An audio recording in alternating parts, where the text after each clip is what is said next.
எனக்கு என்ன தோணுச்சுன்னா சித்தார்த் கிட்ட போய் இந்த கதையை சொல்லுவோம். அவர் வந்து லவ் ஸ்டோரியிலே நடிக்காமல் இருக்கிறார் ரொம்ப நாளாக. அவரு இதை ஒத்துக்கிட்டா அப்போ இந்த கதை வந்து hit.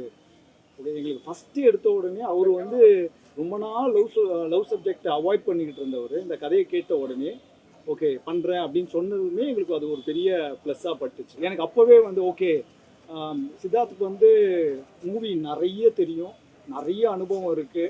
He is also director inside. So அந்த அவர் மாதிரி ஒருத்தர் வந்து இந்த கதையை நம்பி லெட்ஸ் டூ இட். அதுவும் அவர் வந்து ஒரு டிட்டர்மினேஷனோடு இருந்தார். நம்ம லவ் ஸ்டோரி பண்ணக்கூடாதுன்னு நினச்ச ஒருத்தர் வந்து பண்ணுறப்போ அண்ட் ப்ளஸ் அவரை மாதிரி ஆக்டர்ஸ் வந்து என்ன மாதிரி ஃபர்ஸ்ட் ப்ரொடியூசருக்கு வந்து இட்ஸ் அ பிளெஸ்ஸிங்.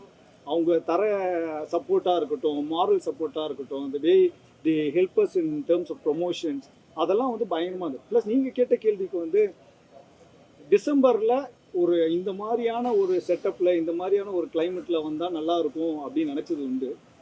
அது ஏற்றபடி அமைஞ்சிடுச்சு.